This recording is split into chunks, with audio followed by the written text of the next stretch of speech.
the destiny of America is always safer in the hands of the people than in the conference rooms of any elite. Sam Seder. They are unanimous in their hate for me, and I welcome their hatred. We must guard against the acquisition of unwarranted influence, whether sought or unsought, by the military-industrial complex. The Majority Report with Sam Seder. Ever get the feeling you've been cheated?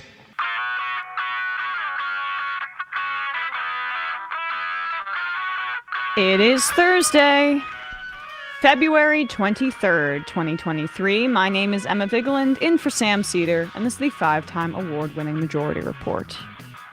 We are broadcasting live steps from the industrially ravaged Gowanus Canal in the heartland of America, downtown Brooklyn, USA.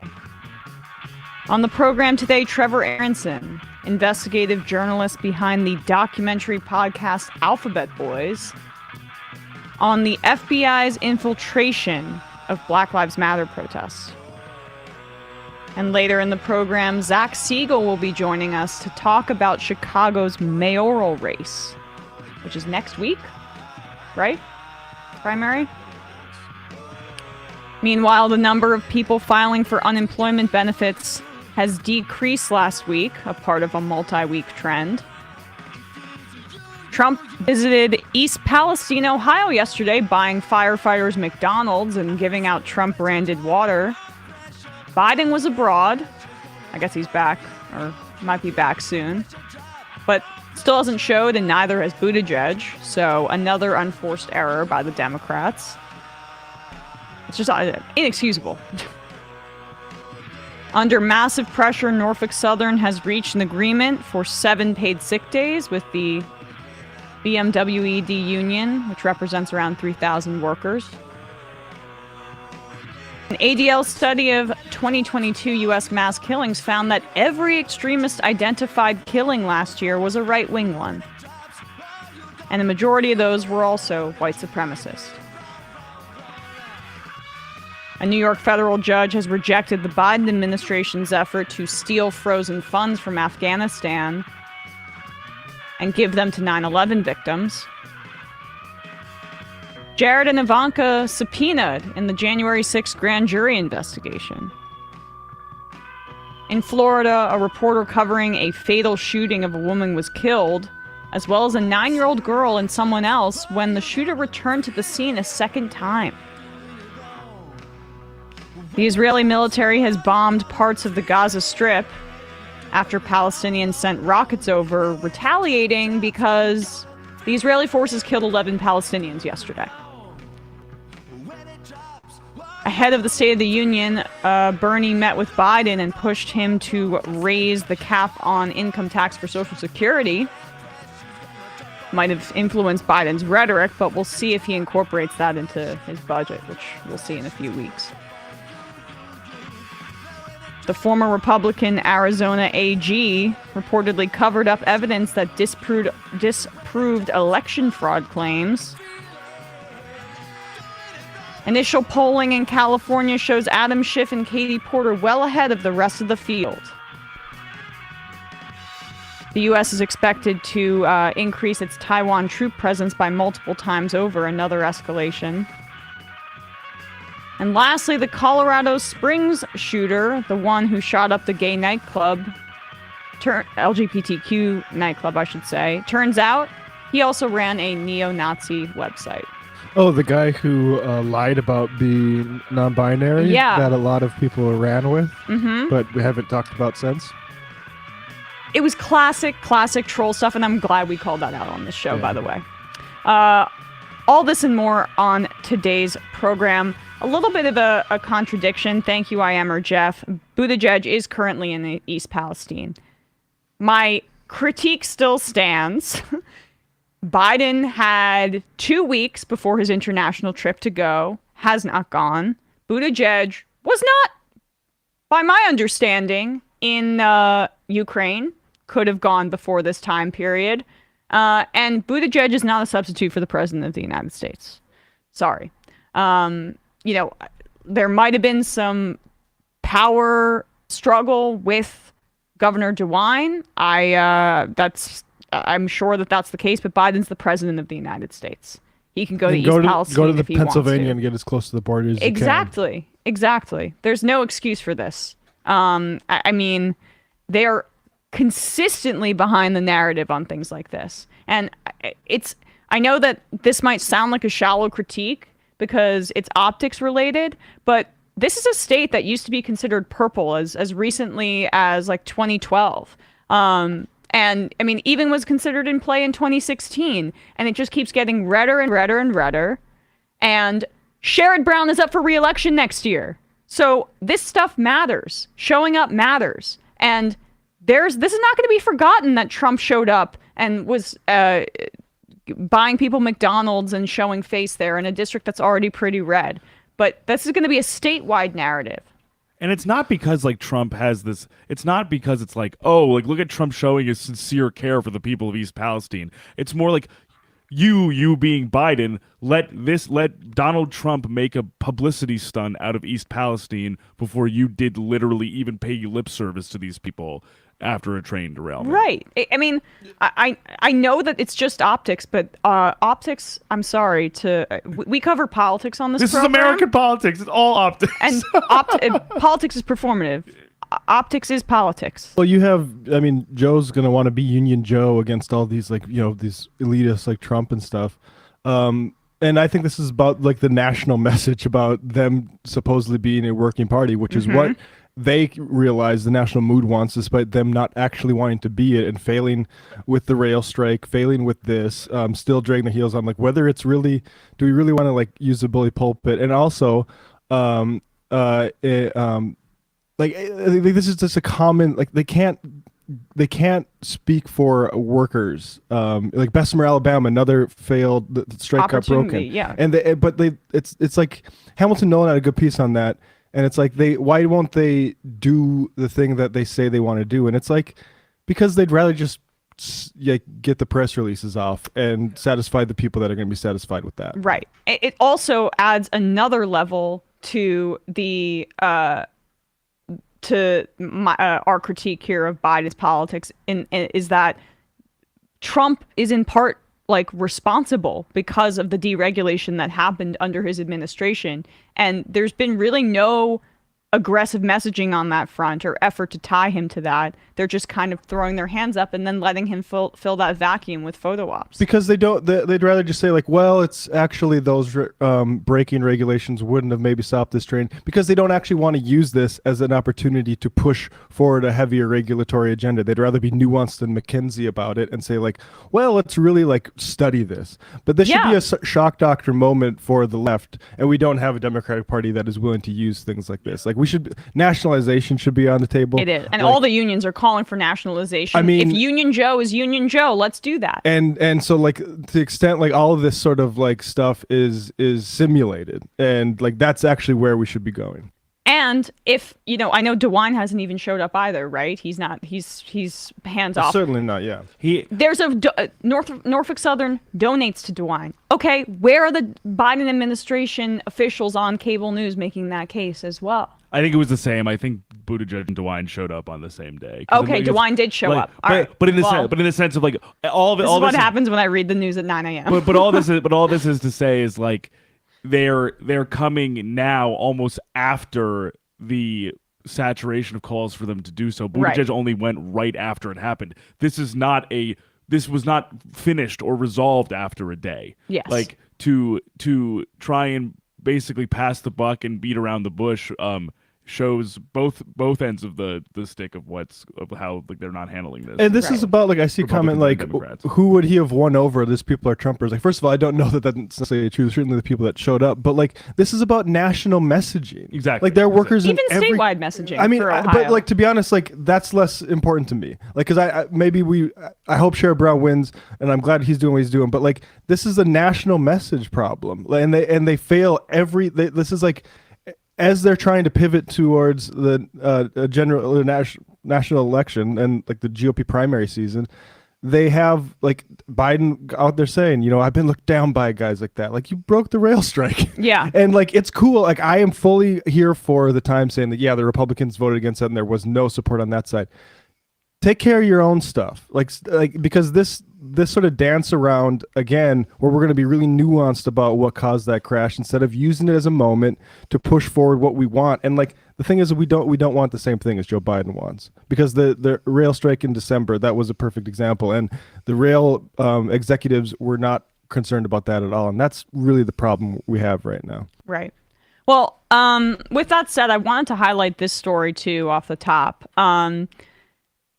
We have a growing child labor problem in this country. We're talking about regulation here. It's systemic. Major corporations are doing it in the shadows, but reports are beginning to trickle out. This was a really well done report by NBC News. Children have been employed by this company called Packer Sanitation Services Incorporated, PSSI for short. And it is a cleaning company owned by, and also this is the slaughterhouse one as well, right? Here, involved in the cleanup for slaughterhouses. Yes, yeah, PSSI is a sanitation company for like meat packing plants and other industries. Quite a dangerous workplace. Yeah. And it's also owned by Blackstone, one of the biggest private equity firms in the country. No, Blackstone.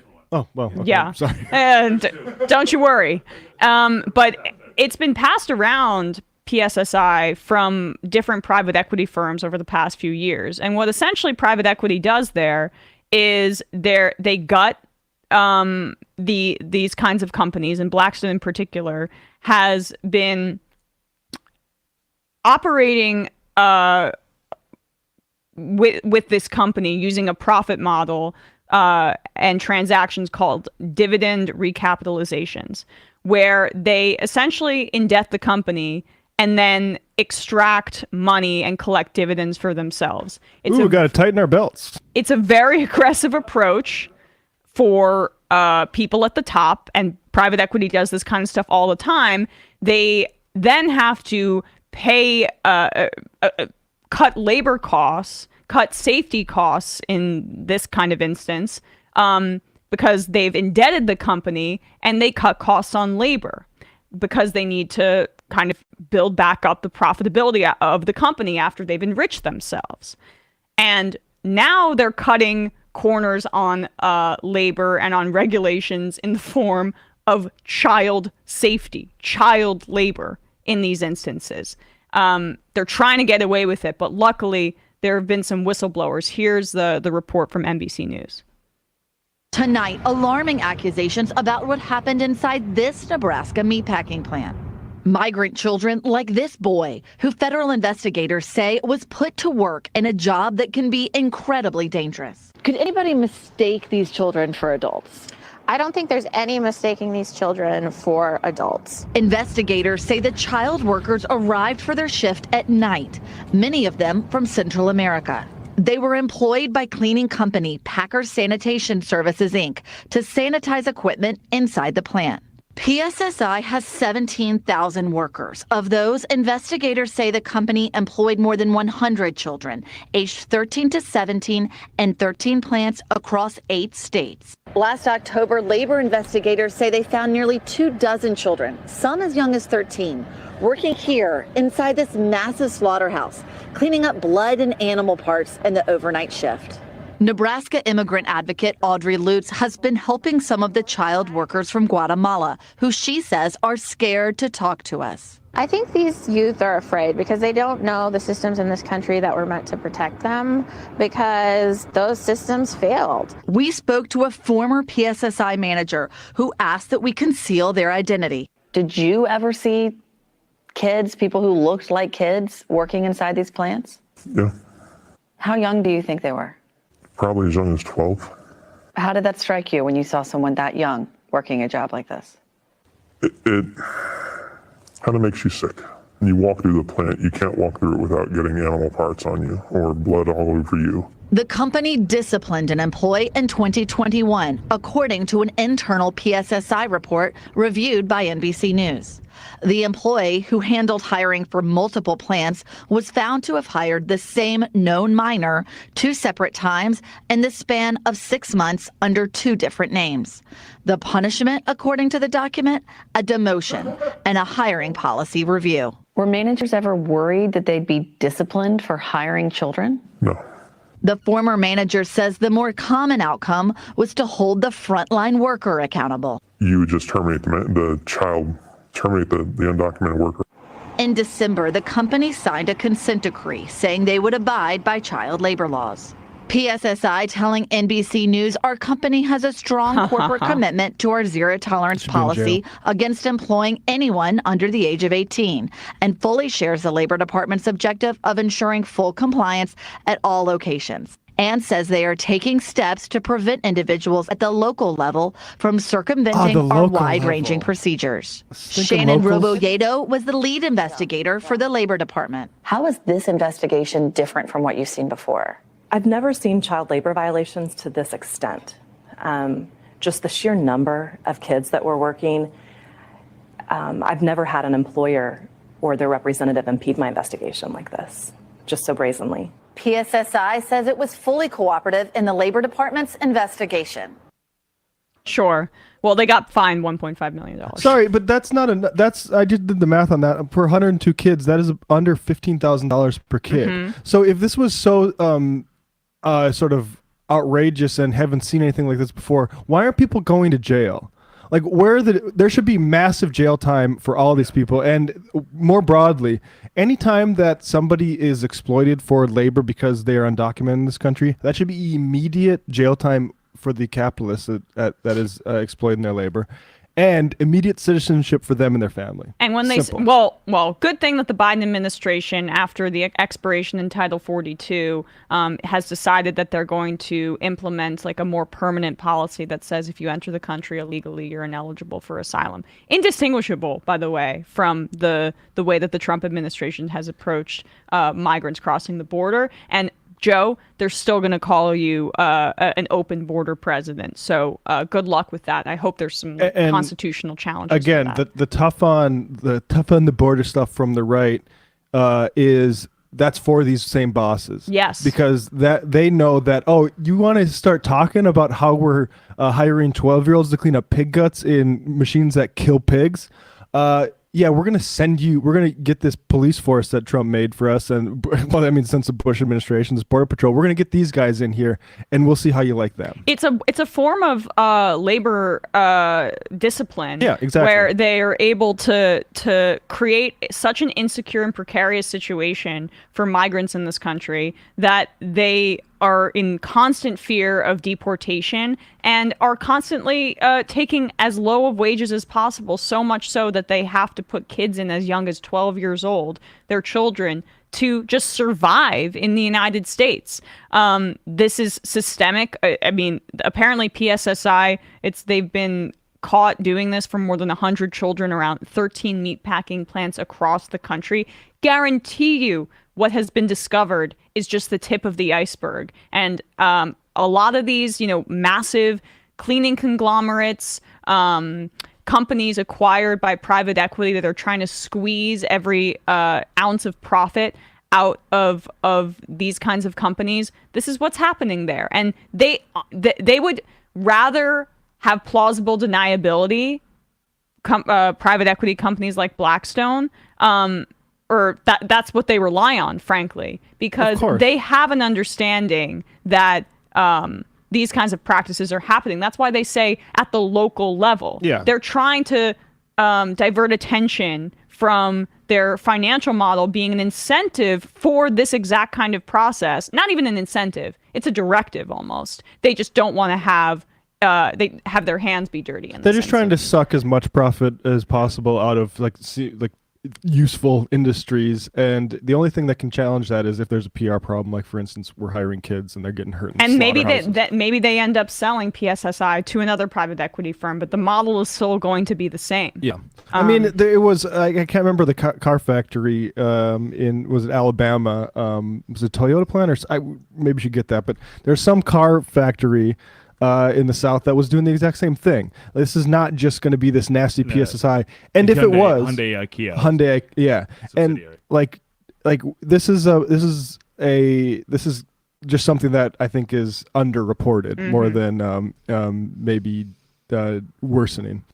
But I guess Republicans will have to see if these kids are looking to seek gender transitioning care. You're right. To make sure that they're all right. Yeah. And to do some oversight. Yeah, they just care about the children. Should say the PSSI, not just with child labor, has been cited by OSHA many times.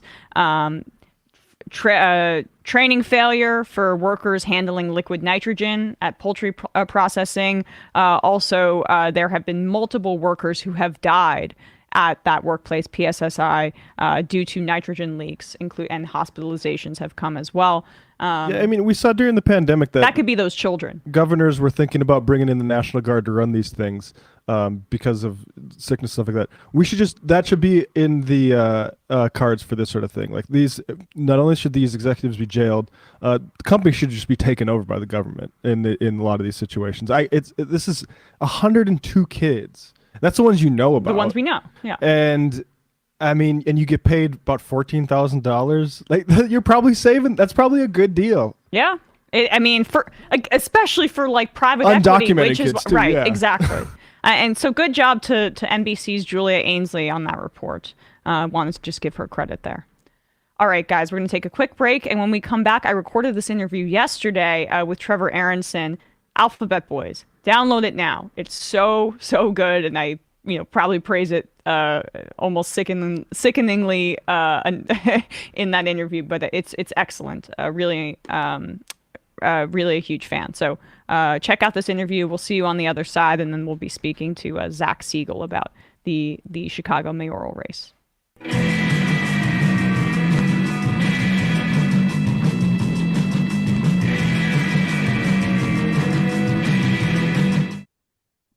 We are back, and we are joined now by Trevor Aaronson, contributing writer for The Intercept. But the subject of this interview is his excellent investigative work for the podcast Alphabet Boys. It's a 10-episode documentary podcast from Western Sound and iHeart Podcasts, and it's about the FBI infiltration of Black Lives Matter protests. It's called Alphabet Boys. Again, Trevor, thank you so much for coming on. I really appreciate it. Yeah, thanks for having me. Of course. So I have listened to every episode. I wait for bated breath for the weekly release of the latest one. I couldn't recommend it more highly. And before we get into the specifics of the podcast, I just wanted to talk about the FBI involvement in activist movements in general. There is a long history of this, particularly left-wing activists. Although, we saw with this Gretchen Whitmer story, it's not exclusive to the left, but very, very much primarily targeting the left. And I'd say it's as foundational to the FBI as anything. So just kind of take us through that history, if you don't mind, briefly, and how I guess ubiquitous this is within the FBI. Yeah, so I think when most people think of kind of the dark chapters of the FBI's history, it's J. Edgar Hoover, the J. Edgar Hoover era of the FBI, and what was known as the counterintelligence program, or what most people refer to as COINTELPRO. And COINTELPRO was a program in the 1950s, 60s, and 70s that was intended to essentially infiltrate and undermine groups that J. Edgar Hoover had termed subversive to American society. It did include some far-right groups, such as the Ku Klux Klan, but the primary targets were anti-war advocates and left-wing groups, such as the Black Panther Party, the American Indian Movement, and even Dr. Martin Luther King Jr.'s organization.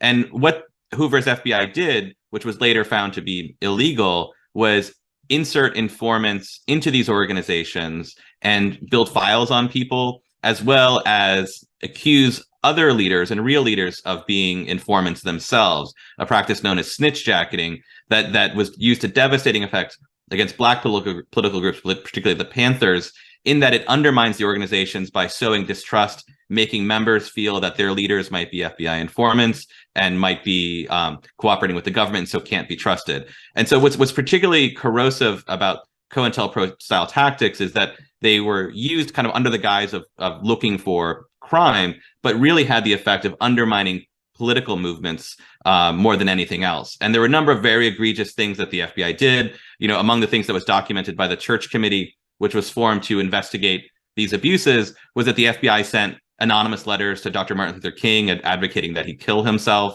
There were a number of very underhanded tactics that the FBI tapped his phones, right? Yeah. And then another thing that's worth noting is that the snitch jacking that went on, where they accused other people of being informants, that in some cases resulted in deaths. People killed under the belief that they were cooperating with the government when they were not. And so in 1975, Frank Church of Idaho chaired the so-called Church Committee, which investigated a lot of these abuses and found many of them to be illegal in a 1976 report. And then subsequently, there were reforms, and many of these practices, or I should say COINTELPRO was disbanded, and it was largely believed that many of these practices had kind of been left in the dustbin of history, that we wouldn't see these again. But as we show in Alphabet Boys, that isn't necessarily the case any longer.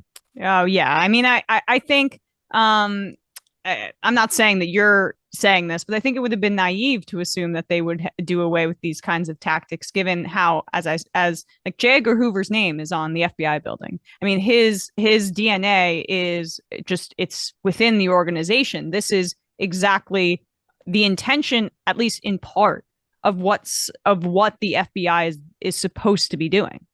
I think COINTELPRO as a program is disbanded, but many of the tactics and the powers that the FBI had that it used during the COINTELPRO era still exist, in some ways in slightly different forms, but are still being used today. The use of informants into these groups is common tactic for investigation of any group that the FBI is investigating, and that goes back to the COINTELPRO days. I think I think what is surprising is that the level of tactics used today that we revealed in summer of 2020, how kind of echoing they were of some of the worst abuses of COINTELPRO, snitch jacketing in particular. And so I think, I think one of the things that's worth understanding is that there were reforms put in place, and I think some of these tactics and methods stayed, but I think there was a period of time where the FBI was not quite as abusive as it was during the COINTELPRO days. There was a period where the reforms were put in place. But I think one of the things that's happened in the post 9/11 era is that the FBI was given enormous powers and with not a lot of congressional oversight, and in many ways has kind of slipped back into many of the worst practices of the COINTELPRO era of the FBI. Was that a function of the expansion of capacity post 9/11? I mean, these tactics were definitely used against Muslims, just not even groups, just Muslim people in the United States as the war on terror ramped up. Yeah, so I think it's important to in order for what happened in Denver to have happened, post the 9/11 era needed to have happened. And what happened in this case was that the FBI was given enormous powers post 9/11 to recruit informants. Prior to 9/11, the FBI was believed to have about 6,500 informants. That ballooned to more than 15,000 in the post 9/11 era. At the same time, the FBI was given power over a so-called investigative power known as an assessment that allows them to open an investigation on anyone without a criminal predicate, without a reason to believe that they are committing a crime. And so those forces together, I think, allowed the FBI in the summer of 2020 to be in a situation where it was going to duplicate many of the abuses that it had previously done in its history. And also, we should say the Trump administration kind of allowed for that. And this is something you do dive into in your show as well, or your podcast, I should say, is the creation of a specific kind of category as well called Black identity extremists by the Trump-led, and we should say, I mean, Christopher Wray's still there. So you kind of see how these cross partisan lines. But if you don't mind taking us through that very recent history of that new categorization. Yeah, so I mean, the larger context in this is I remember being home during the summer of 2020 and seeing what everyone else was seeing on their screens with the demonstrations. And I remember thinking, having covered the FBI for the previous 15 years and covered how they pursue sting operations against young Muslims using informants and sting tactics, that it was my theory that they would do something similar to the protesters. And the reason I thought that was that in the first year of the Trump administration, the FBI had come out with a paper that defined what they believed as a rising form of domestic extremism known as Black identity extremists, which was this category that they had created for anyone that the FBI believed was part of a political movement that had a large Black following. And there was a belief post-Ferguson that that Black activists would be more willing to commit violence and even murder, even though the FBI's theory for this rested on a very thin basis of evidence. And so when Black identity extremism was revealed to the public for the first time, it was understandably met with widespread criticism in the media and on Capitol Hill. And the FBI retreated and said, we're going to abandon that term, and instead created a category known as a racially motivated violent extremism, where they basically bundled together extremism from white supremacists and other far-right groups with so-called Black identity extremists. So when the summer of 2020 happens, this idea of Black identity extremism, even though that is not a term that the FBI used publicly, was very much in the FBI's working in the FBI's mind, so to speak. And so my theory was that when the protest started in the summer of 2020, given the Black identity extremist label, that the FBI by and large would have been predisposed to see these not necessarily as just First Amendment protected activities, but as potentially something more, even potentially like seeds of terrorism. At the same time, what we know is that the FBI's second in command had written a memo where he compared the summer of 2020 demonstrations to the 9/11 attacks by encouraging his agents to go and investigate what's happening. And to me, that's incredibly striking, right? It Can creates you just emphasize that for a second? Comparison to the terrorist attacks on 9/11, Black Lives Matter. Absolutely, yeah. So the memo that he circulated, it talked about how after 9/11, FBI agents did not quibble about the dangers ahead for them. They ran right into the fire, so to speak, roughly his words for 9/11. And he compared the need for that same bravery in the face of Black Lives Matter protests at the time. So to me, that obviously suggested that the FBI was willing to pursue very aggressive investigations. And I think it's important to understand as well that most of the demonstrations were peaceful, right? These were by and large peaceful demonstrations of people exercising their First Amendment rights. And so any of these investigations would presumably be based on First Amendment protected activities. And the FBI has very specifically said they do not investigate ideology, they do not investigate speech. But if you're investigating protests in the summer of 2020, you are by nature investigating speech and ideology. And what we saw in Denver when we finally got access for Alphabet Boys of the internal reports and the undercover recordings is that the investigation there was based solely on First Amendment protected activities, that an informant provided to the Bureau information that protesters were saying incendiary things, and that was enough to launch the investigation that the FBI did in Denver. So that must be what, the Jim Jordan-led Church Committee 2.0, as they're trying to brand it, is looking into, right? Oh, wait, no. No, and I think this is an important. I mean, obviously, we've been working on this for a year, and the timing with the Jordan Committee is quite accidental. But at the same time, I think it's important because there are examples of the FBI infiltrating right-wing groups and organizations. Right, the FBI used a fake documentary crew to infiltrate Cliven Bundy's organization in, I believe, 2015. There have been sting operations against right-wing activists. The case in Michigan with the Whitmer plot is the most well-known, but there are certainly others. So there are examples of this happening, but there are many, many more examples of this happening against Muslims in the post-9/11 era and against left-wing activists in the last 20 years. And I think, the FBI is an agency that has an enormous amount of power, but has had far too little oversight over these last few decades. And so I can't see the argument for a new so-called church committee. But if you're going to do that, I think you need to do something that's intellectually dishonest and bipartisan and looking at all sides of the FBI's abuses, because the FBI does abuse people across the political spectrum. But if as it seems what Jordan is going to do is just look at only examples of where the FBI targeted right-wing or conservative activists, he's going to create a false narrative that the FBI only targets those groups, and that's simply not true. Well, I mean, you're a journalist, so you don't need to be as explicit as me, but the changing of the narrative for propaganda purposes. I think that's the intent, right? I mean, they're also trying to rope in like Twitter suppression and things like that. It's not the real church committee. This is using that branding to launder their own kind of brand of extremism. For sure. I mean, I think even Gary Hart, who was the last surviving member of the church committee, has described this as being nothing like the church committee. And absolutely. And the absurdity of this too is if you talk to anyone who reports on the FBI or is familiar with the FBI, like most law enforcement agencies, tends to attract applicants who fall under the conservative side of the political spectrum than the liberal. It's just commonly cops tend to be more conservative than liberal, just in general. And the FBI is certainly that too. And it's more FBI agents that I've met are registered Republican voters than Democrats. They tend to be more conservative. So the idea that institutionally the FBI is biased against conservatives and Republicans is just kind of a laughable concept on its own. Absolutely. I mean, they're federal cops, but they're still cops, and nothing kind of illustrated that more than the incredible investigative work that you do into what happened here in Denver. So let's just start there. You focus on one particular FBI informant named Mickey Windecker. How did you kind of zero in on this story? I mean, of course, not giving up any sources or anything like that, but how did you come to this vaguely? And for the audience, if you don't mind, just telling a little bit about the initial contours of this story. Yeah, so as I mentioned earlier, when the summer of 2020 happened, it was my theory that the FBI would use these same type of sting tactics that had been refined during the war on terror against these demonstrators. And I'd spent a good amount of time trying to find an example of this and came up empty.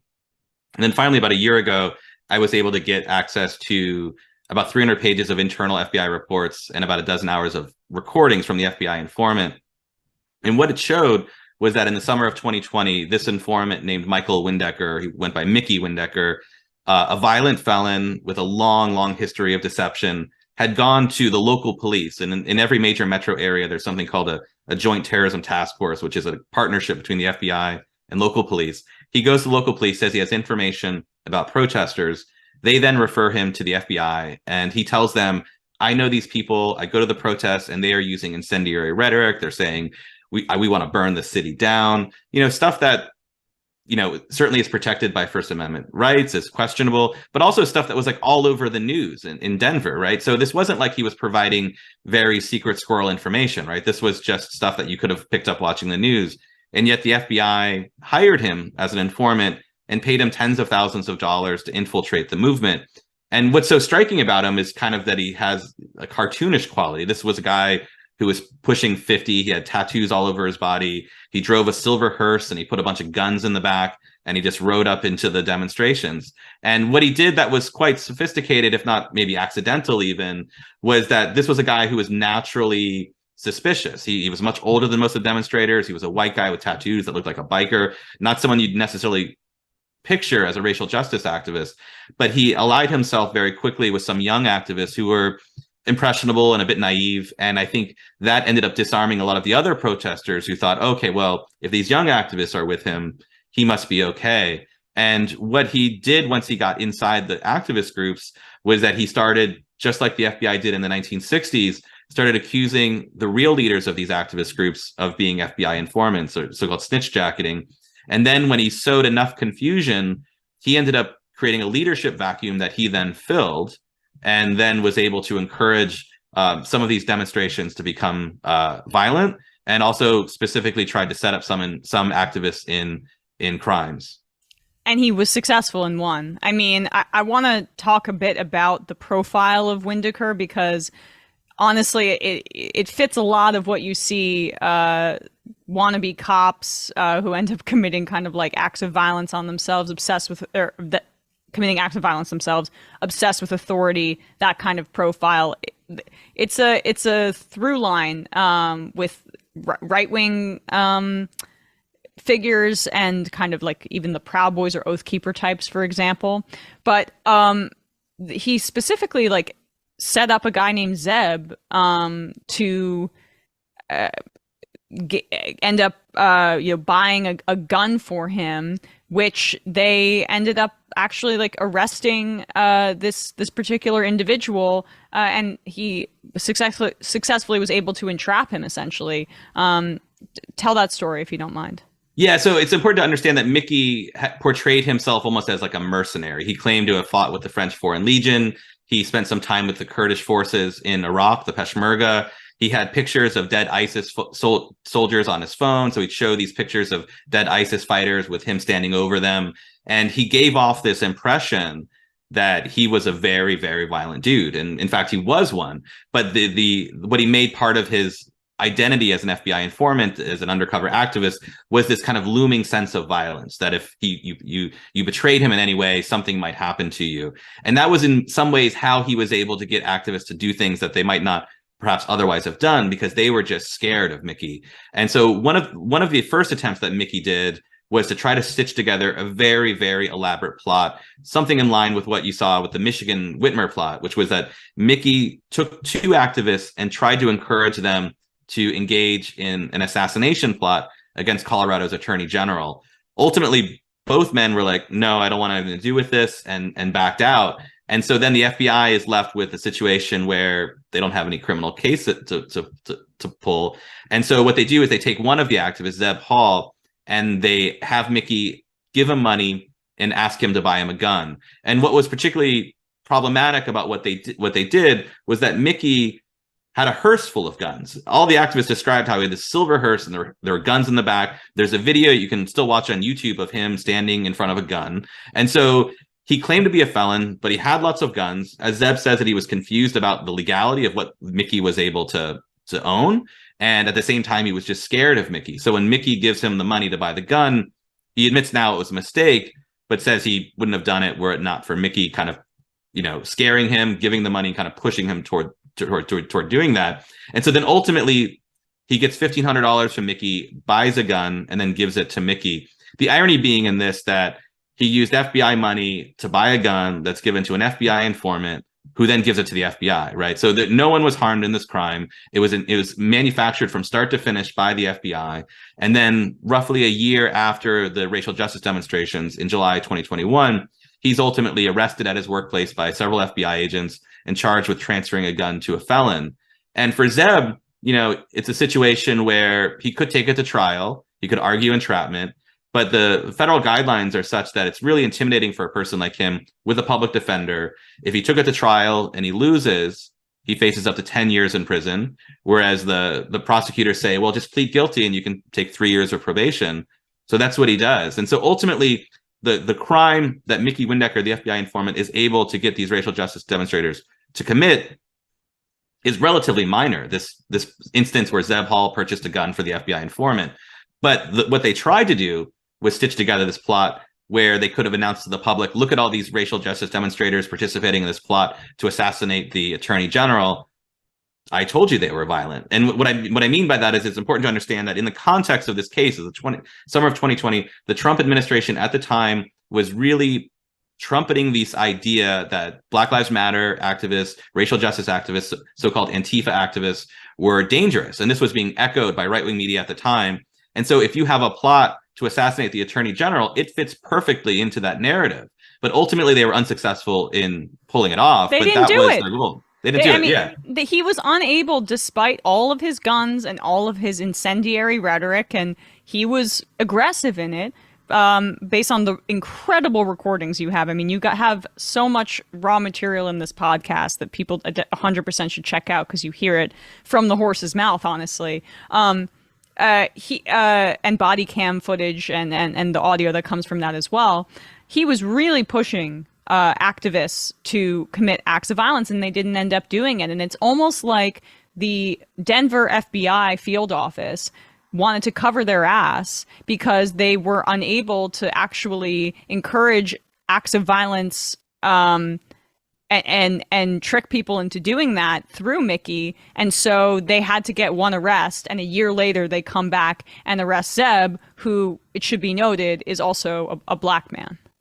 Right. And it's important to note too, I mean, I'm not ascribing any motives on this, but just pointing out the facts that, obviously there were There were black, white, Latino, Asian demonstrators. The men he specifically targeted were black men in the racial justice movement, Zeb Hall and another man named Bryce Shelby.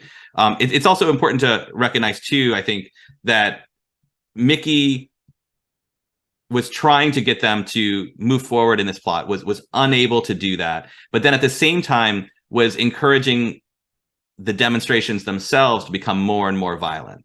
And so when some of the greatest violence that occurred in Denver were demonstrations that Mickey had encouraged, that was hyping up, was getting people to come out saying you should bring guns, saying you should get more violent. And during the last week of August, when there was a spate of protests that turned violent, I think 70-some Denver police officers were injured. Protesters had bones broken, had serious injuries. The city and county of Denver have to pay $14 million in damages as a result of that demonstration. What you're seeing is that Mickey at the time was in a leadership role and was pushing people to become more and more violent. And so I think there's two things that are particularly troubling about what happened in Denver. One was that Mickey specifically was snitch jacketing black leaders in the racial justice movement and was trying to set up black activists in crimes. And then on a more broad level, was encouraging these incidents to become, these protests to become more and more violent. And so we can't pinpoint, we can't cast all the blame on Mickey for these demonstrations that turned violent. But what we know is that he was in a leadership role when this happened. And I think it's particularly troubling that we even have to ask the question, what role did the government's undercover informant play in pushing these protests to become more and more violent? And I mean, the further violence would justify further crackdowns and further law enforcement kind of going into some of these protests. It's almost as if like that is part of the reasoning, the provocation, right? And we also don't know, and I'm sure you're going to be doing some work on this front. How many other cities this happened in? How many other informants were stoking activists and trying hard to get them to commit acts of violence, as you have Fox News talking about rioting and looting and rioting and looting, and the president doing so at the same time? Yeah, I mean, this was an important narrative for right-wing media, right? This idea that these protests aren't just peaceful protests for people speaking out for better rights and police accountability. These are violent protests, and these are domestic extremists. That's how they wanted it painted, even though the vast majority of these were peaceful demonstrations. And my hope is in revealing what happened in Denver, that maybe we can find out more about similar cases that happened elsewhere in the country, because I think it's unreasonable to think that this is somehow anomalous, that this only happened in Denver, that it was just a few bad actors. I think it's more likely that this was part of a larger strategy that played out across the country in other cities. Throughout that summer, activists reported all sorts of strange behavior from strangers coming into the groups advocating violence. Among the most commonly cited ones is the so-called umbrella man in Minneapolis, who was seen crashing windows. We don't know what his relationship to any of this is, but there are enough strange things that happen in these cities. People that other activists felt were highly suspicious, potentially infiltrators of some sort, that they were concerned that the FBI may have done this. And so what the Denver case shows is that those people might not be crazy, right? Like it happened in Denver. It doesn't mean it necessarily happened in all of those instances, but since it happened in Denver, I think it's reasonable to question where else it happened. And my hope is that we can reveal some of that in the future.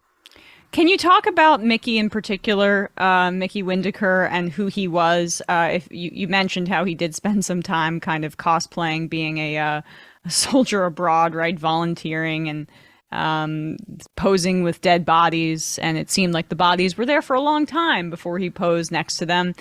Also, domestic violence record. You have an amazing interview with his ex-wife who details how incredibly violent he was as well. Just tell us a bit about him and how he got to this place, because as I said before, I think that law enforcement targets these types, the guys that kind of want to be cops or have a sense of authority and are drawn to violence, and he certainly fit that profile. Yeah, so Mickey was a guy who, had made violence a part of his identity. As I mentioned, he claimed to have fought for the French Foreign Legion. There's questions about that. He did spend some time with the Peshmerga in Iraq. And as you mentioned, one of the things that he would do is post pictures to Facebook and have pictures on his phone of dead bodies and himself standing over them. What's highly suspicious about them, and I talked to several Peshmerga volunteers who fought with him, is that, oftentimes these pictures were of bodies that were quite deteriorated. So he was often coming to the battlefield late, taking pictures, and then making himself out to be a war hero. The FBI knew about this history when it hired him. It also knew about his larger criminal history. Mickey, when he was 20, had sex with a 14-year-old and was charged with sexual assault. He claimed he didn't know the girl was underage. Ended up pleading that down to a misdemeanor sexual assault. Later, he was convicted of felony menacing when he stuck a gun in a woman's face and said he was a police officer looking for a suspect. He was sentenced to 2 years in prison, and that's the earliest that we have record of him becoming an informant. While in prison, he was approached to commit a murder for hire, and instead of committing the murder, he becomes an informant and then gets out, and there appears to be a record, or there is a record of him cooperating and providing information to police after that, between the time of his being released from prison and his employment by the FBI. And so what I think happened, which is not uncommon among informants, is that informants begin to realize that you can make a living being an informant. This can be your career. And so you provide information to cops, you put yourself in a position where you can gin up crimes and provide information. And that became Mickey's role for a good amount of time. At the same time, as you mentioned, he had abusive relationships. He allegedly assaulted his ex-wife, which we describe in the show, through her interview, as well as body cam footage that we received of police responding to the incident.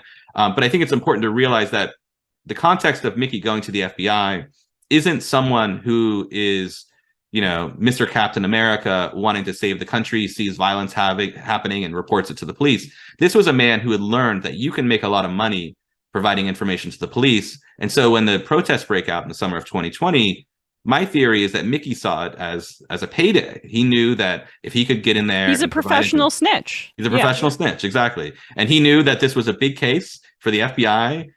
He knew if he could insert himself into there, he would make a lot of money, and he did. We do have records, payment receipt records of Mickey being paid a little more than $20,000 that summer. But we also know that he was employed by the FBI for at least a year, through Zeb's arrest in July 2021. So it's our belief that our payment records we have are incomplete, that it's just a portion of what he was paid during that time.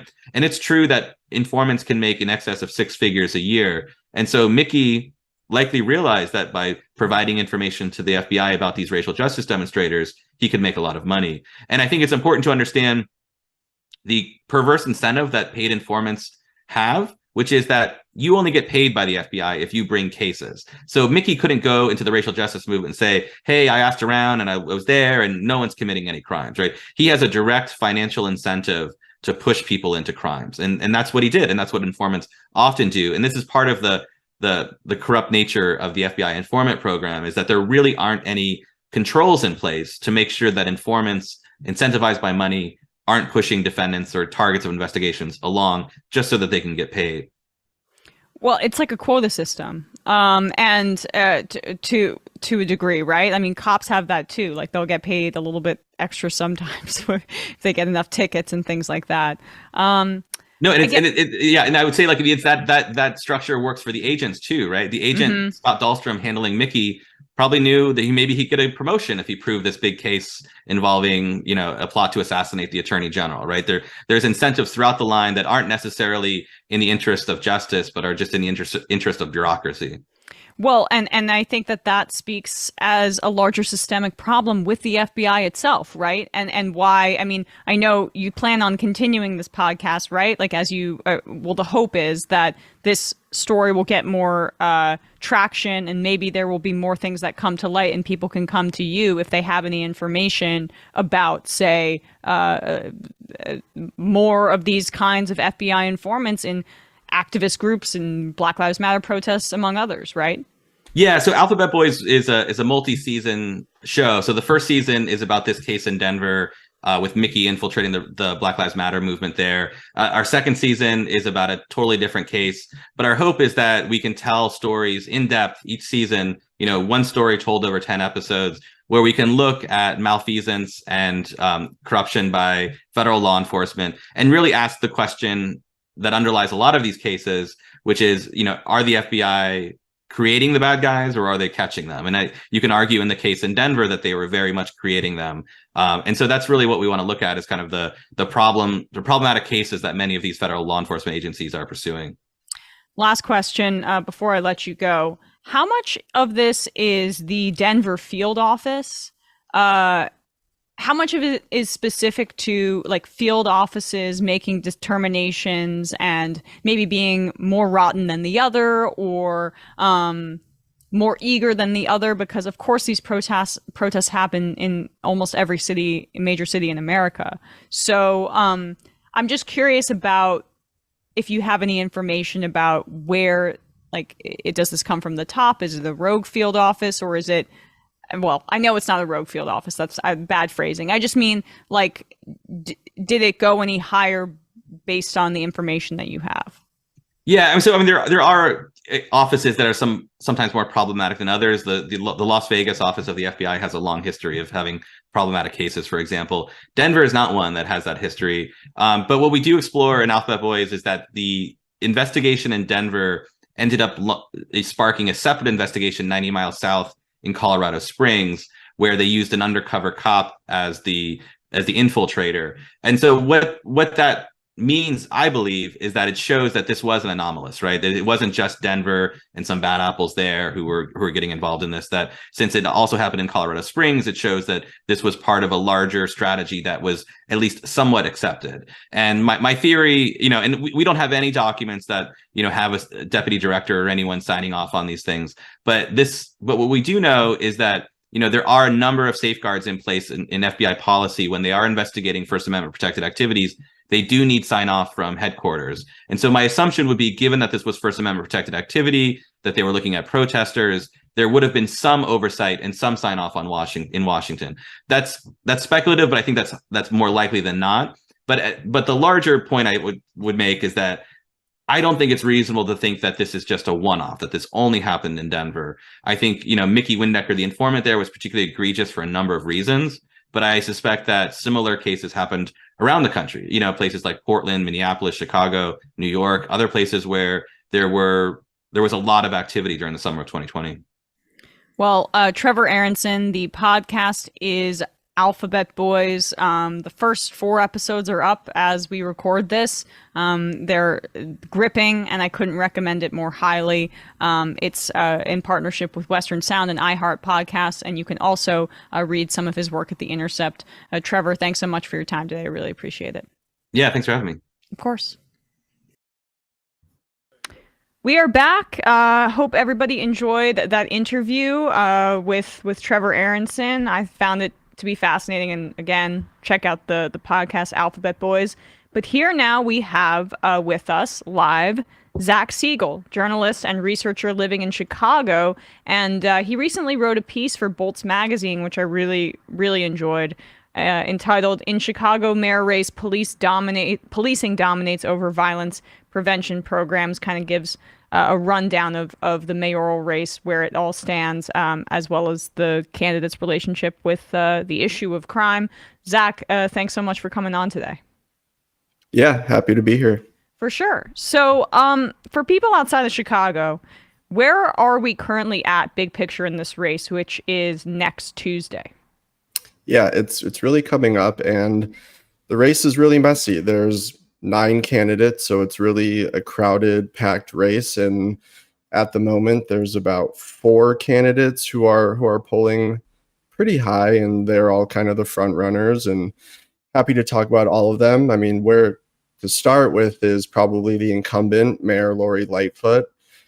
And I think she's really struggled to defend herself and her record from an onslaught of criticism on all sides.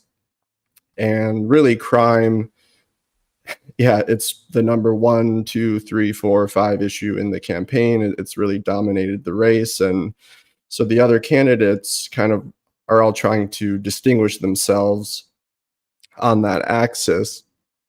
I would say Paul Vallis is another front runner, and he's running to the right of Lightfoot on crime. And he has the police union's endorsement, and he wants to hire more police, wants to prosecute more quote unquote nuisance crimes. And then after Vallis is Jesus Chuy Garcia, and his platform is nearly identical to Lightfoot's when it comes to crime. And he kind of frames himself as just a better leader and someone who can deliver on the agenda, because I guess his style, he's just more, he's friendlier, he's nicer. Like, these are his kind of words. And comparing himself to Lightfoot was a former federal prosecutor, and her answers and defenses are very lawyerly, and she's kind of combative and brash, and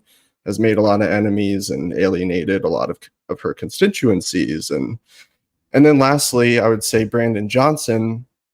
He's kind of surging in the polls at the moment, and a lot of the left-wing groups have mobilized around him. He has the backing of the teachers union, and he really rejects the tough on crime position altogether. And his platform is, in his words, investing in people, and that the safest neighborhoods in his eyes don't have more police, they have resources, they have good schools, parks, economic security. And so in Chicago's most violent neighborhoods, he thinks it's not a matter of more police on the beat, but a really brutal history of divestment and segregation and redlining has kind of all led to this, where the shooting and homicide rate in the city is remarkably high, and that to bring that down will require a massive mobilization of resources. So those are the four candidates, but there's 9 of them, so right, it's a crowded race. And even though Brandon Johnson, who seems to be clearly like the movement candidate in this race for the left, even he doesn't advocate for defunding. It's just no increase in police funding in his plan, which is just interesting because Vallis, I mean, obviously the cop candidate, police union guy, has been that for his entire career pretty much, and has tried to run before. But Chuy Garcia, what is the point of this candidacy? I mean, much respect, former Bernie surrogate, congressman, I get it, but I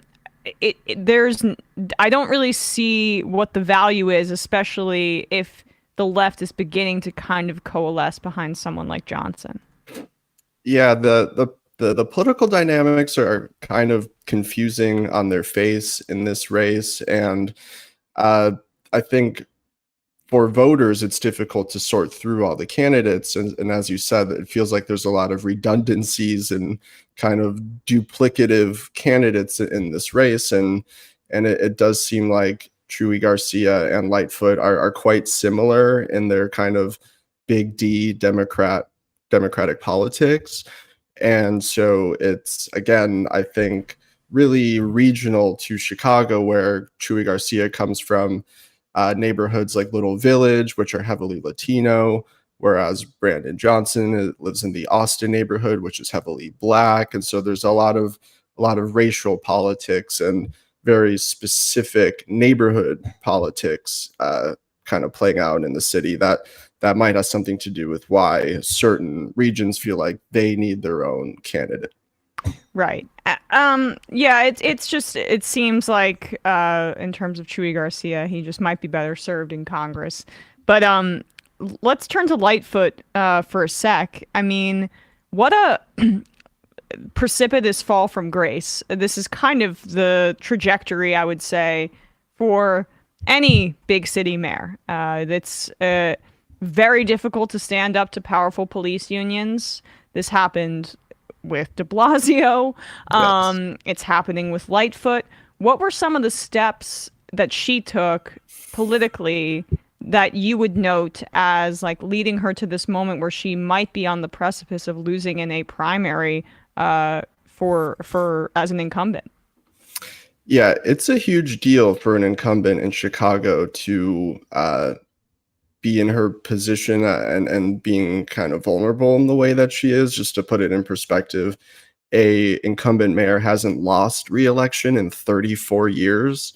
And so the fact that it's even in doubt whether she'll make the runoff is a huge deal. And I think, you know, in terms of like the symbols and the images and the things that stick out in people's mind is that during the uprisings in 2020 after George Floyd was murdered, this kind of image seared in the minds of a lot of Chicagoans with all the bridges leading to the downtown loop were up. And it, in a way, kind of symbolized like her politics are about saving downtown, or about Chicago business, about economics and the financialization of the city, and that to protect Chicago's, you know, Board of Trade and Michigan Avenue, you know, Chanel or whatever stores are there, like that was the priority, is like, we are going to pull up the bridges to make sure that no, you know, looters and protesters, etc., can get downtown. And so I think in a way that image of all those bridges up is one of the big downfalls of Lightfoot, as kind of showing what she aims to protect. Yeah, and I mean, she's increased police funding every year that she's been in office. There are some other scandals that are escaping me, I guess, but it does seem to be encapsulated in that image that you described there. I mean, what does the polling look like right now? Because as you say, I mean, not that that's determinative of anything, but she's in trouble. I get that. But with the just 9 candidates in the race, it being so split, I would imagine it might be difficult, despite her unpopularity, when it's all said and done, to kick her out of the runoff, because there's just so many candidaats.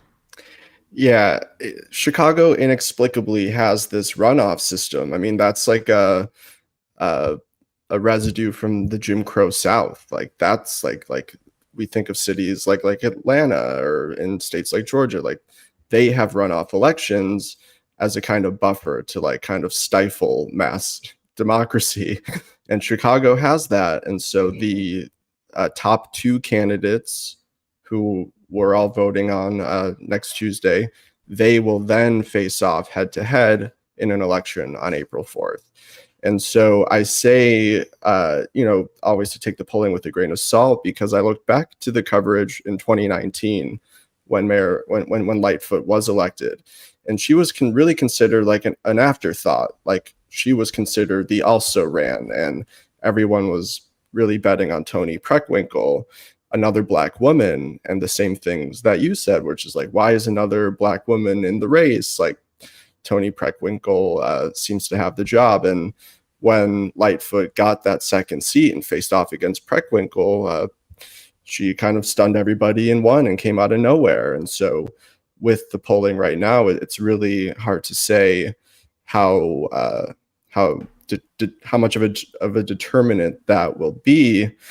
And right now, I think it could be, you know, Lightfoot making it to the runoff against, you know, any number of these candidates. And and then there's a situation where she doesn't make the runoff, and that would be another kind of unprecedented loss for an incumbent mayor, which just does not happen in the city.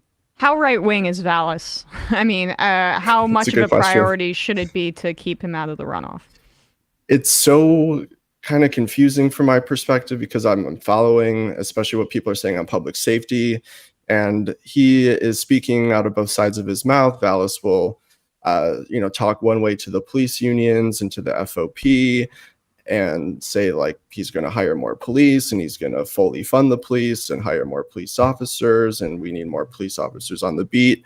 He'll beat that drum, and then to a different audience he'll say, I'm going to address the root causes of crime, and we need to invest in our communities, and we need to make the school day longer. We need more after school programming. We need kids to have good recreational experiences so that they, have a better life and they're not on the street. And so he's saying everything to everybody all at once and being, I think, trying to be a savvy politician. And so in my mind, how right-wing is he? It depends who he's talking to and on the day. Well, the fact that he's like talking to the police union and is getting their support, I feel like that's probably as determinative really as it gets. But I mean, it's just sometimes it really is just the nature of the office too. It's so difficult institutionally to stand up to these incredibly powerful police unions. And that was something that you highlight in your piece, which I think is a tension that's difficult to flesh out. All of these candidates, for the most part, or many of them, include community violence intervention groups as a part of their platform. And there also is this tension when you go to a town hall or something and people are complaining, rightfully so, or they're fearful of crime in their backyard. And it seems like many politicians have struggled to connect policies of community investment with like genuine community fears about crime. I mean, how much of that tension has been present in this race? I think that's been one of the number one conflicts that keeps bubbling up to the surface all the time. And it's really difficult, I think, especially for Lightfoot. Like a lot of the kind of Lakeshore white liberals voted her in to office, and they're really upset now that there's carjackings in their neighborhood and things like that. And so someone has to address that while also talking to a young Black mother on the South Side whose 12, 13-year-old, 14-year-old child was just murdered. Like those are two very different kinds of crime and two very different levels of public safety. And so it's hard to talk to both audiences at once who need very different things and have very different fears. And one of the problems with the politics, I think, of gun violence in Chicago is that it's highly concentrated, and that just 6 out of 77 neighborhoods account for almost a third of all of the shootings.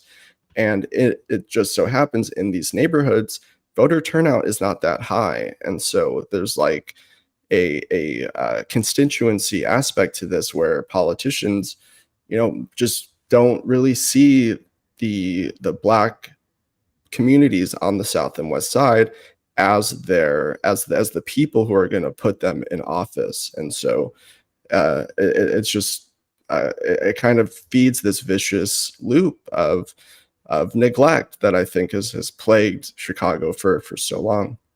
It's very similar in other cities, right? I mean, so much of the, like in New York, the New York Post's crime focus is really just about trying to appeal to those same, white, upper class, middle class, often suburbanites, bridge and tunnelers who want New York City to be a pristine playground when they want to go to dinner or go to MSG. But the reality of like what violent crime does is the brunt is borne by communities that the incentive for that first group is just to crack down on those communities as opposed to general community investment. And that I feel like is kind of thematic with city politics across the country. I mean, it's different in LA, it's different in New York, whatever, Chicago. But I see a parallel there that the bridge has not been built to kind of borrow your metaphor from earlier. Yeah, no, that's exactly right. I think it's whose problem is this? And truly, if we want to look at it just calmly and rationally, like it is all of our problem.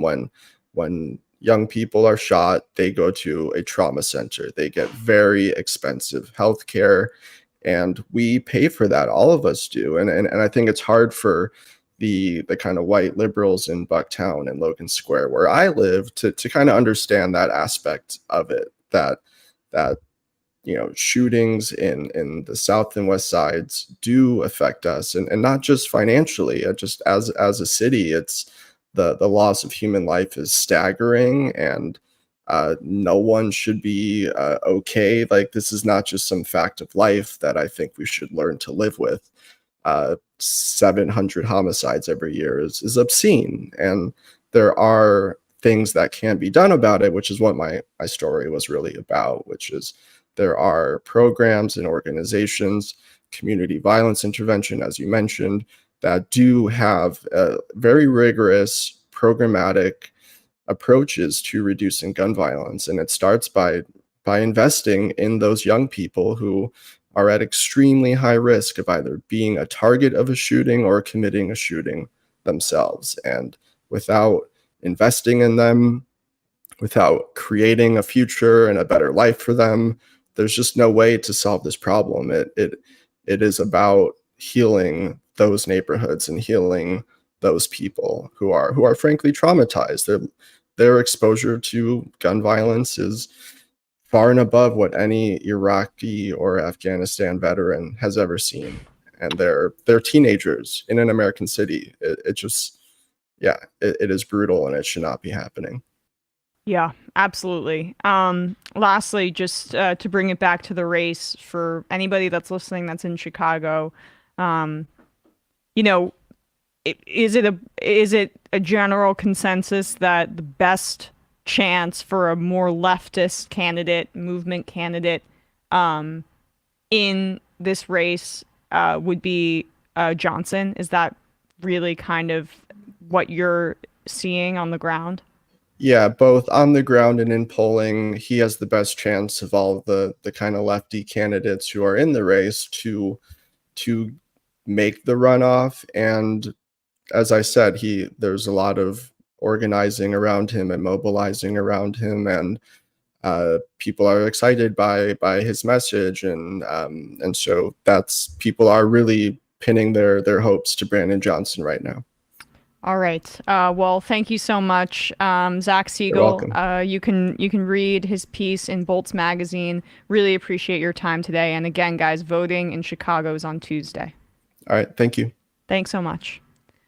All right. Well, with that, we are going to wrap up the first hour of this program.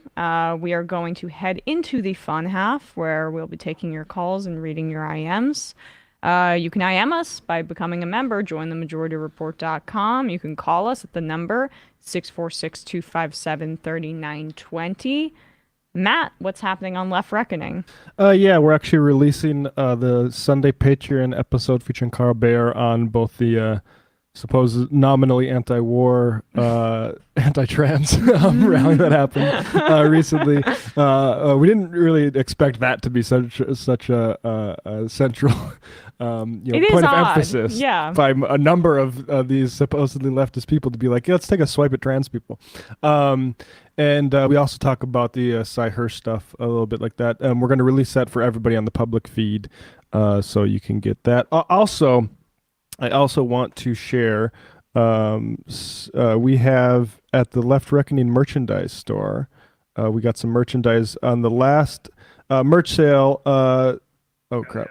Oh, yeah, Bradley, thank you. Wow, look at that. Yeah. The assist from Bradley. So at leftreckoning.com/store, we are... there's Griscom with the hat there. And if you can just cut over this shirt here, we'll be going... We're going to retire it. So 15% off with use code LASTRIDE to get that at the Left Reckoning merchandise store. Whoa. Oh, and it has a little sleeve patch there. That's badass. The hats are so I want cool. that hat. I have both of your hats still in my apartment. You do? Yeah. Oh, thank you. I was going to give it to you when I appeared on ESPN, but I guess I'm getting sort of like... You're getting bumped? I'm getting bumped. I didn't know like Matt Damon. It's like Matt Damon. All right, next 2 weeks we're making it happen. But yes, mostly because I want the hat. We'll stomach having you on so I can get my merch. About the Go Bear trade for about 3 hours. Yes, here we go. Maybe we will do that Monday if you're free. We'll see. All right. Well, Oh wait, you won't be around. We'll figure this out. Okay. And on ESPN, we spoke about Karl Malone, Eric Bieniemy, Russell Wilson's scam charity, allegedly, among other things. YouTube.com/ESPN show. And our Thursday boys.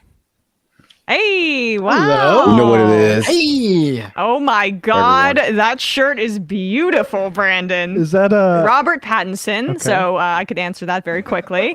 I used to have a life-size cardboard cutout of him growing up when I was really into Twilight. Don't talk about it. It was a Christmas gag gift, but still embarrassing that I volunteered that information. Were you Pattinson or the Wolf Boy? Oh, I was Pattinson. Okay. Please, Team Edward. What's up, guys? Ha ha ha. Yes. Hi. What's happening? Why are you wearing that shirt for one? Today's my birthday. It's my birthday shirt. It's your birthday today? Happy birthday, Brandon. Happy birthday. Thank you. Brandon, it's your birthday.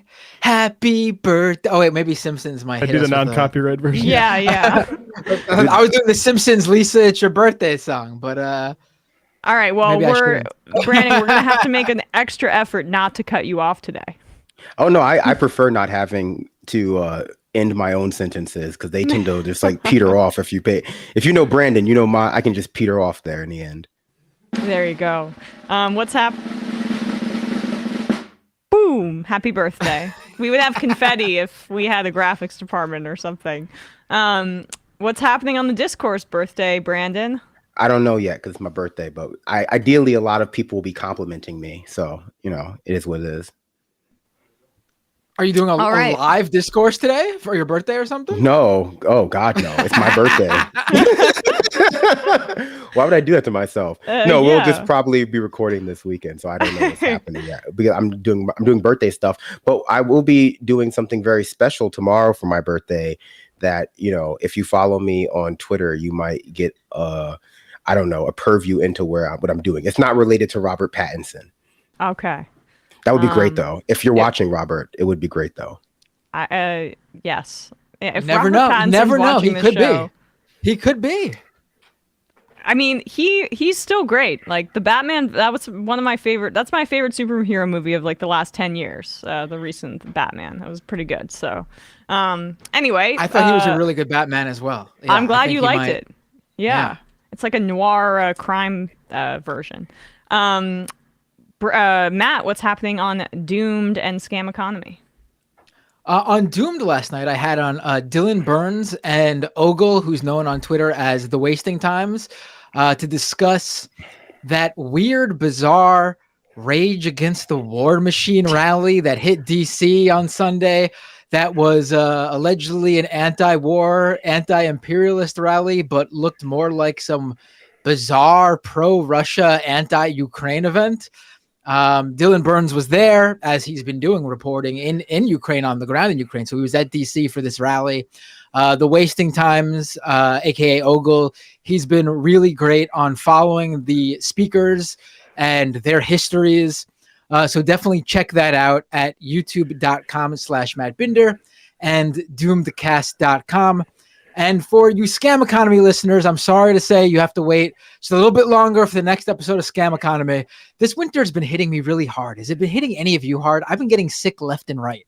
Basically, shows have been pushed back and delayed, but I promise we will be on track very soon. Winter's almost over too, so I should be back to 100% very soon. I also promised that. But if you want someone to come on Scam Economy, I love talking crypto. I know. Yeah, I'll have you on again ASAP. Let's actually set it up. I'll DM you. You were on the last episode I did, actually. So back to back. I'm thinking of writing a book on crypto. Oh yeah. No. Oh, for real? Ooh, yes. You should. It's going to be about the end of crypto, so I got to start writing it right now. Yeah. Get to it. I know, Matt. I owe you like a Scam Economy / Doomed appearance where I'm on camera. So anytime, just hit me up, and I owe you that. So I get it. Emma, you're ready for your close up now. You weren't before. Yeah, exactly. I will make an extra effort this time. All right, 646-257-3920. It's already like 1:30, so who knows how many calls we'll get to, but we shall see. See you in the fun half. You are in for it. All right, folks, 646-257-3920. See you in the fun. Are you ready?